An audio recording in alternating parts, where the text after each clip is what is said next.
Good evening guys, welcome to bullish view. This is my channel. चलिए बात शुरू करते हैं। कैसा रहा आपका ट्रेडिंग वीक? वैसे पूछने की ज़रूरत तो है नहीं, मुझे लगता है कि markets are Nifty is 2-3% down. Mid cap small cap की तो बात ही मत कीजिए। I think mid cap small cap index is like 11% down. ये सब क्या चल रहा है मार्केट में? क्या मिड कैप और स्मॉल कैप ऐसे ही गिरते गिरते गिरते ज़ीरो हो जाएंगे? इन सब वीडियो में इन सब की चर्चा करेंगे। क्या आपको अपनी एसआईपी स्टार्ट जो की हुई है आपने वो बंद कर देनी चाहिए? क्या आपको आगे क्या आपको स्टॉक मार्केट से बाहर हो जाना चाहिए? क्या सारा पैसा गोल्ड चिलर में लगा देना चाहिए? क्या स्टॉक मार्केट कभी भी बढ़ पाएगा, कभी भी ऊपर जा पाएगा? इन सब के आंसर देखेंगे। वीडियो को एंड तक ज़रूर देखें, स्किप मत करें। और रिक्वेस्ट है कि अगर आप पहली बार आए हैं इस चैनल पे तो इस चैनल को एक वीडियो को एक लाइक दे दीजिए, इससे मुझे बहुत सपोर्ट मिलेगा। और इस चैनल को सब्सक्राइब कर लीजिए, इससे मेरा मनोबल बढ़ेगा, क्योंकि इस सब वीडियोस को बनाने में बहुत मेहनत लगती है। आपका सपोर्ट होगा तो मैं आगे भी इस तरह के काम करता रहूँगा। धन्यवाद। चलिए स्टार्ट करते हैं with the elephant in the room. I think गेस करने की कोई ज़रूरत है नहीं। The elephant in the room is this person, right? इन पर्सन का कौन है? आप प्लीज़ मुझे कमेंट सेक्शन में बताइए। कुछ भी ब्राउनी पॉइंट्स नहीं है इनको गेस करने का, बट हाँ, मेरी तरफ से एक थम्स अप ज़रूर मिलेगा आपको। इनका नाम है मिस्टर ट्रंप। मिस्टर प्रेसिडेंट करके बोलते हैं इनको सब प्रेस कॉन्फ्रेंसेस में। अरे मिस्टर प्रेसिडेंट ना, थोड़ा इनका सीन जो है वो थोड़ा माथा गर्म है इनका, थोड़ा माथा गर्म है, राइट? ये प्रॉब्लम नंबर 1 है, P1। क्या है कि वो आता माजी सा टकली होता है ना, इनके साथ वो सीन है, सिंगम वाला। ये कभी भी उठ के कुछ भी कर देते हैं। ये एक मुहिम चला रहे हैं, make America great again. America को महान, जो ऑलरेडी एक महान देश है वैसे, उसको और महान बनाएंगे। ट्रंप एक मुहिम चला रहे हैं कि दुनिया के नक्शे से सारे देशों का सफाया कर देंगे। क्या ये करना चाह रहे हैं? ये करना चाह रहे हैं मिस्टर ट्रंप? हमें नहीं पता, हम आगे जाके देखेंगे क्या करते हैं। पर जहाँ ये हरकतें कर रहे हैं तो लगता तो ऐसा ही है। चलिए इसको जोक्स अपार्ट क्लीन कर लेते हैं स्लेट को। देखते हैं ये ट्रंप क्या करना क्या चाह रहे हैं, राइट? तो पहली बात तो भाई, टैरिफ दो। टैरिफ्स मुझे दे दो भाई, सारे टैरिफ, सारा टैक्स मुझे दे दो, ये कह रहे हैं। नहीं यार, तो अभी कर क्या रहे हैं भाई? सबसे पहले तो ये ले रहे हैं टैरिफ्स, रेसिप्रोकल टैरिफ्स करके एक शब्द यूज़ हो रहा है, आप लोगों ने न्यूज़ में देखा होगा। रेसिप्रोकल टैरिफ ले रहे हैं सबसे ये। अभी क्यों ले रहे हैं रेसिप्रोकल टैरिफ? क्योंकि ये अमेरिका को महान बनाना चाहते हैं, ठीक है। अब टैरिफ देखिए, पहले हम इसका इकोनॉमी समझते हैं कि ग्लोबल ट्रेड क्यों हो रहा है, कैसे हो रहा है। ग्लोबल ट्रेड की इकोनॉमी समझते हैं। अब nations like India which are developing, जो कि डेवलप कर रहे हैं, इतने आई थिंक अमेरिका जितने पूरा डेवलपमेंट नहीं हुआ है जिन देशों में, let's say India, Brazil, Indonesia, right? इस तरह के नेशंस जो हैं, अब वो बोलते हैं कि भाई तुम सामान अगर अमेरिका से आएगा तो टैक्स देना पड़ेगा, टू इनकरेज, ताकि पैसा जो है इकोनॉमी का देश के अंदर ही रहे, देश के अंदर घूमता रहे, और देश सरकार उस पर टैक्स ले। और बेसिकली सरकार जो है चाहती है कि पैसा देश के अंदर है, ताकि देश के डेवलपमेंट में वो काम आ सके। पैसा बाहर चला जाएगा तो फिर वो किसके काम आएगा? अमेरिका के, राइट? तो this is the first reason. अब दूसरी चीज़ ये है कि अमेरिका एक डेवलप कंट्री है, इसमें कोई शक नहीं है। तो डेवलप कंट्री होने के तौर पे वहाँ के जो गुड्स और प्रोडक्ट्स हैं they are supposedly of better quality. For example अगर आप हार्ली डेविडसन की बात करें, राइट, तो वो जो है एक सिंबल है अमेरिकननेस का, राइट. लोग बोलते हैं कि हाँ भाई मेरे पास हार्ली की बाइक है, तो that's a status symbol, Harley का डेविडसन का बाइक. और सिमिलरली अगर टेस्ला को आप अगर गाड़ियों में लें तो Tesla's quality of cars is much greater. So finished goods जो हैं they are of better quality. Finished goods,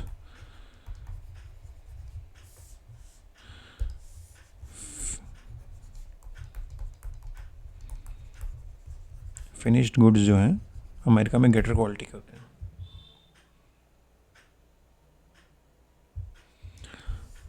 इसलिए developed Nations like India in पे टैक्स लगाते हैं टू बूस्ट लोकल प्रोडक्शन. कंपनियों को बोलता है कि तुम यहीं पे प्रोड्यूस करो. पर इसके लिए WTO जैसी संस्था इसीलिए एग्जिस्टेंस में आई थी ताकि सब लोग, सारे देश जो है भाई भाई की तरह रहे. वर्ल्ड ट्रेड ऑर्गेनाइजेशन, कि इस लोग एक दूसरे पे टैरिफ ना लगाएं, बेसिकली इक्वल टैरिफ लगाएं. या फिर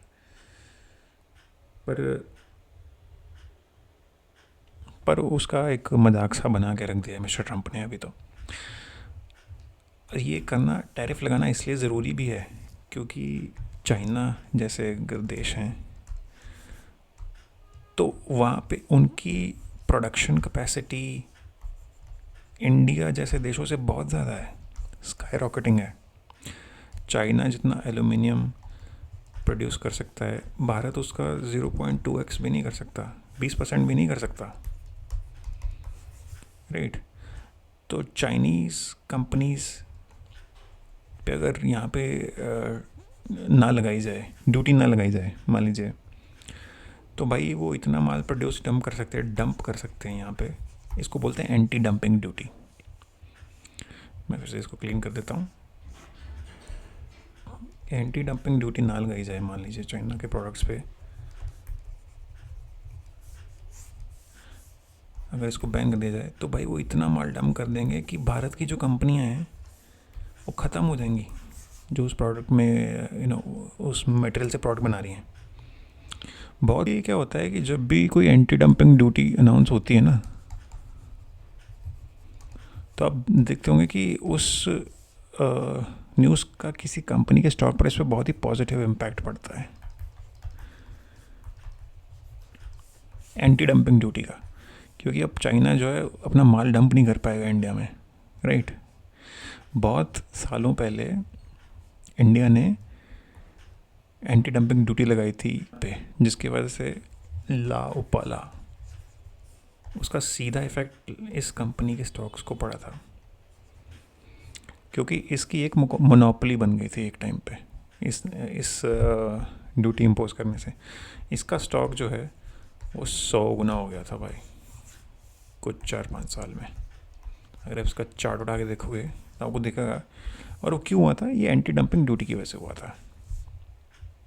और उस टाइम पे क्या है कि उसमें ज़्यादा कंपटीशन नहीं था, इसलिए लाओपाला की मोनोपोली हो गई, इसलिए एंटी डंपिंग ड्यूटी लगाई जाती है. बट इसमें कोई शक नहीं है कि भाई जो ट्रंप कर रहे हैं वो दुनिया की इकोनॉमी को डिस्ट्रॉय कर सकता है, इम्बैलेंस क्रिएट कर सकता है. ये लॉन्ग टर्म सस्टेनेबल नहीं है, लॉन्ग टर्म सस्टेनेबिलिटी इसमें नहीं है, बिल्कुल भी इम्प्रैक्टिकल है. पर ट्रंप क्योंकि वो एक बिजनेसमैन है तो बिजनेसमैन की तरह सोचते हैं, तो वो कह रहे हैं कि भाई अच्छा ठीक है इंडिया वालों चाइना वालों, मैं एंटी डंपिंग ड्यूटी हटा देता हूँ, सॉरी टैरिफ हटा देता हूँ तुम्हारे कंट्री से. तुम ऐसा करो, तुम अपना प्लांट जो है अमेरिका में आके लगा लो,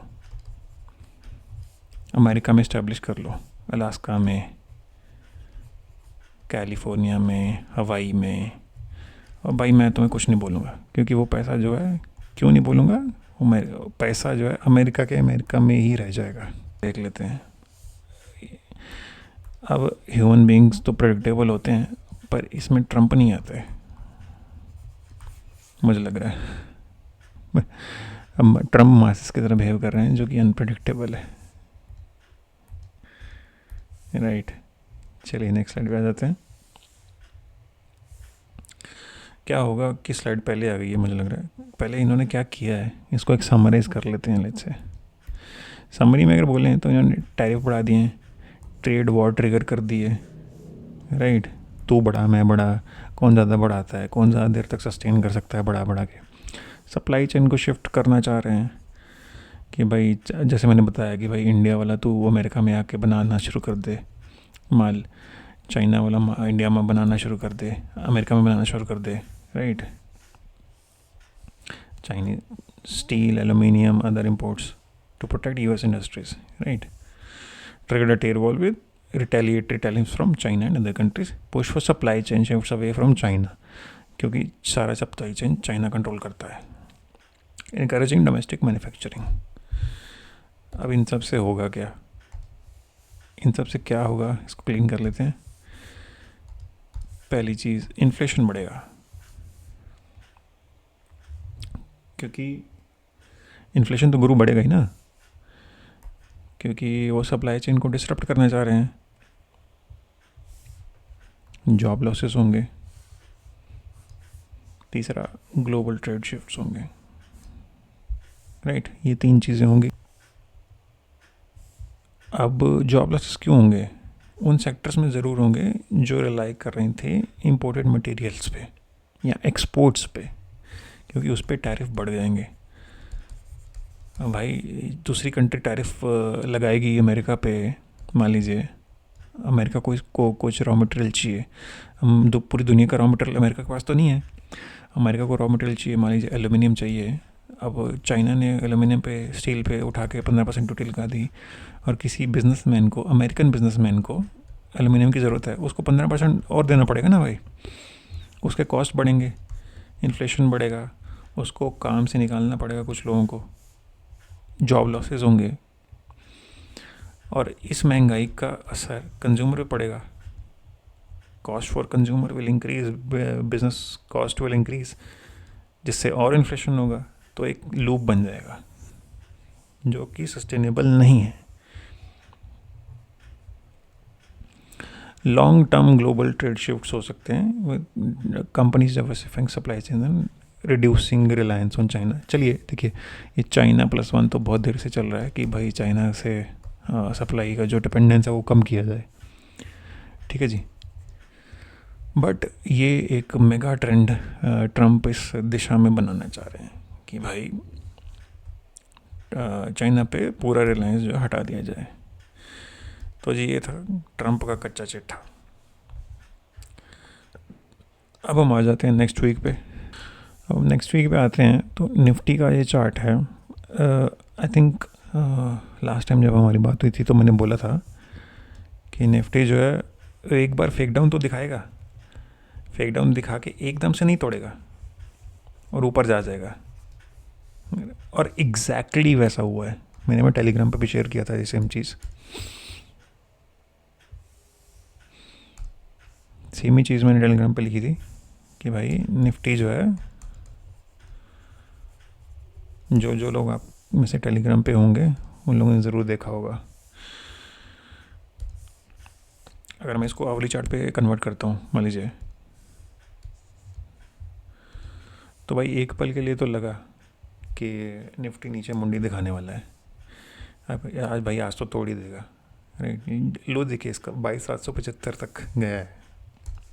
निफ्टी में अभी भी मुझे लग रहा है कि हम एकदम से लेवल नहीं तोड़ सकते। अगर मैं फिर से डेली चार्ट पे आता हूँ, मुझे क्या लग रहा है कि 22, ये जो लेवल दिख रहा है आपको 22,850-40,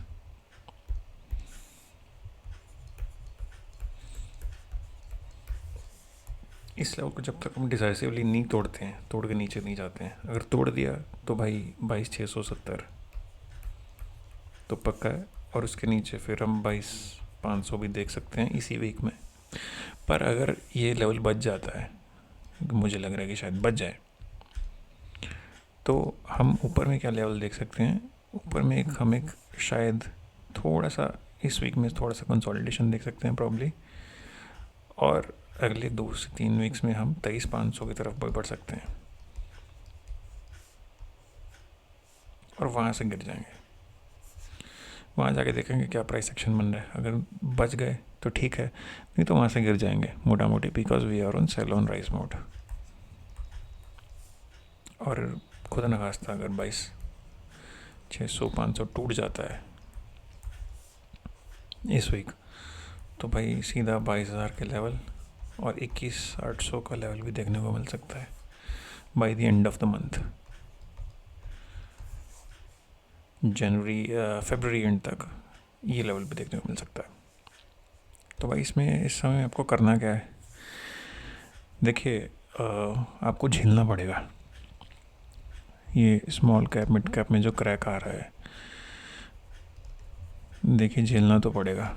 आप लोगों का पोर्टफोलियो भी शायद काफ़ी डाउन होगा, बहुत सारे मेरे दोस्त का पोर्टफोलियो 50% डाउन है, 40% डाउन है, 50% डाउन है। पर मुझे क्या लग रहा है कि हम धीरे धीरे धीरे धीरे इंडेक्स में बाइंग की तरफ आ सकते हैं। इंडेक्स में हम ऐसा भी करना स्टार्ट कर सकते हैं, निफ्टी में कर सकते हैं, क्योंकि we are already down by 13% from top. At worst ये फॉल मुझे ज़्यादा से ज़्यादा 25% तक का दिखता है। That is without any black swan event. अगर कोविड जब आ गया था तो देखिए तब तो 40% डाउन हो गया था, पर मुझे नहीं लगता कि without any black swan event भी 22 से 25% से ज़्यादा गिरावट की आशंका है। तो this can mark the 50 to 60% of level अगर हम यहाँ तक जाते हैं तो, प्रोवाइडेड अगर हम 21,800 से ही रिवर्स हो जाते हैं मान लीजिए, या फिर यहाँ से रिवर्स हो जाते हैं, फिर तो this is near the bottom, this 15% downfall. But क्योंकि हमें नहीं पता, क्योंकि किसी को भी नहीं पता, भगवान को भी नहीं पता कि निफ्टी कहाँ तक जाएगा नीचे, इसलिए, और किसी को नहीं पता कि ट्रम्प क्या करने वाले हैं in the next 1 or 2 months, उसका मार्केट पे क्या सिचुएशन होगा, असर होगा। इसलिए on the safe side we will consider कि भाई यहाँ से इंडेक्स में ऐसा भी स्टार्ट कर सकते हैं। बट हाँ, कम से कम 3 से 4 मंथ तक मिड स्मॉल कैप में पेन रहेगा और पेन वो झेलना पड़ेगा। कुछ स्टॉक्स जो हैं, कुछ स्टॉक तो भाई मुझे लग रहा है कुछ स्टॉक के तो लेवल 6 महीना 1 साल तक नहीं आएंगे, बहुत महीनों तक नहीं आएंगे। कुछ लोगों के 2-4 साल तक नहीं आएंगे, कुछ स्टॉक्स के मिड स्मॉल के जो 70% गिर गए हैं, 60% गिर गए हैं। और कुछ स्टॉक्स के लेवल कभी नहीं आएंगे, उनका टॉप लग चुका है। आपको एक एग्जांपल देता हूँ यार, 2008 में जब फ्रेंजी हुई थी ना, तो तब मैं तो नहीं था बाज़ार में, पर 2008 में बहुत सारे आईपीओ आए थे। रिलायंस, अनिल अंबानी के भी बहुत सारे आईपीओ आए थे। लोगों ने क्या अपना घर बेच के ना आईपीओ में लगा दिया था। तब कोई आईपीओ में नहीं लगाता था ना, तो उसको बोलते थे अरे यार क्या बात है, आईपीओ में नहीं लगा रहा, क्या कर रहा है तू लाइफ में, मतलब। तो इस लेवल की फ्रेंजी थी मार्केट में, तो बोलते हैं ना यूफोरिया था। उस लेवल पे एक आईपीओ आया था डीएलएफ 1200 रुपये के पे आया था शायद से, जहाँ तक मैंने पढ़ा है। और भाई वो वहाँ से ऐसा गिरना स्टार्ट हुआ है, वो 2025 आ गई है आज, वो आज तक 1200 रुपये पे वापस नहीं आया। तो जब मैं बोल रहा हूँ कि भाई कुछ लोगों के स्टॉक्स के लेवल कभी नहीं आएंगे, तो 20-20 साल तक नहीं आएंगे। हाँ, अगर आपके पास 20-20, 25-25 साल तक होल्ड करने का मादा है बिना रिटर्न के, तो ज़रूर आप कीजिए। बट मुझे नहीं लगता कि ये बहुत ज़्यादा प्रैक्टिकल है, क्योंकि उसमें आप इंटरेस्ट कॉस्ट तो जोड़ ही नहीं रहे ना, कि ये रिटेल वाले तो इंटरेस्ट कॉस्ट तो जोड़ते नहीं है भाई। मुझे मतलब देख के आश्चर्य होता है कि मान लीजिए किसी ने 100 रुपये लगाए मार्केट में 2024 में, और वो घट गए 70 रुपये हो गए 2025 में। तो भाई वो बोला कि भाई मेरा तो 30% का नुकसान है। 30% का थोड़ी है भाई। वही 100 रुपये तुमने 2024 में एफडी में लगाए होते हैं, सेविंग में लगाए होते हैं, एफडी में लगाए होते हैं, मान लीजिए 8% के हिसाब से तुम्हारे 108 रुपये बन जाते हैं और बने तुम्हारे 70 रुपये। तो 70 के ऊपर 108, 50% का लॉस है आपका। 30% का तो दिख रहा है पर एक्चुअल में तो 50 से भी ज़्यादा होगा, क्योंकि 70 का 105 होता है। 50% बढ़ा दें तो ये 55% का लॉस है सर, सीधा सीधा। या फिर अगर आप उल्टा कैलकुलेट करें तो 108 रुपये बन जाते हैं, तो बने तो 70 हैं, राइट।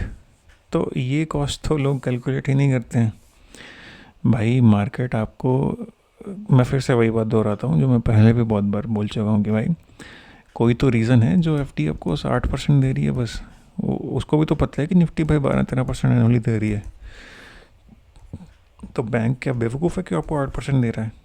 उसको नहीं पता लग रहा कि भाई अपॉर्चुनिटी है तो लोग सारे तो निफ्टी में इन्वेस्ट करेंगे। पर क्या सारे लोग निफ्टी में कर रहे हैं? नहीं कर रहे हैं ना, क्योंकि भाई स्टेबल रिटर्न है, ईयर ऑन ईयर रिटर्न 8% है, हर साल 8% होगा। 2018, 19, 20, 21, 22, 24, 25 हर साल 8% होगा। निफ्टी का नहीं होगा भाई, और स्टॉक्स का तो बिल्कुल भी नहीं होगा, भूल जाइए। तो प्लीज़ थोड़ा निवेश सोच समझ के करें, राइट। पैसे पेड़ पे नहीं उगते। मिड स्मॉल से अपना पैसा जो है ख़राब क्वालिटी के, ख़राब फंडामेंटल के मिड स्मॉल से हटाएं पैसा, ओवर वैल्यूड स्टॉक से हटाएं पैसा। जिस स्टॉक का पी 200, 400 पी चल रहा है, जोमेटो जैसे स्टॉक का कोई भी बाय सेल रिकमेंडेशन नहीं है यहाँ पे बिल्कुल भी। स्विगी जैसे स्टॉक का, डीमार्ट का स्टॉक का मैं फैक्ट बता रहा हूँ, एक टाइम पे पी 200 चल रहा था। देखिए बाजार ने उसका क्या हाल किया है। DMart is a blue chip company, by the way, large cap है। जब डीमार्ट जैसा स्टॉक का पिटाई हो गया तो आजकल के न्यू एज स्टॉक्स का क्या होगा? पेटीएम का क्या हुआ था जब आईपीओ आया था? 70% डाउन हुए थे आईपीओ। आज की आईपीओ मार्केट देख लीजिए, आईपीओ का बबल फट चुका है भाई, आईपीओ का बबल फट चुका है। कुछ आईपीओ के भाव कभी नहीं आएंगे। अपने पैसे का ख्याल रखें और सोच समझ के निवेश करें। अगर वीडियो अच्छा लगा हो तो लाइक करें, शेयर करें, सब्सक्राइब करें। Thank you so much.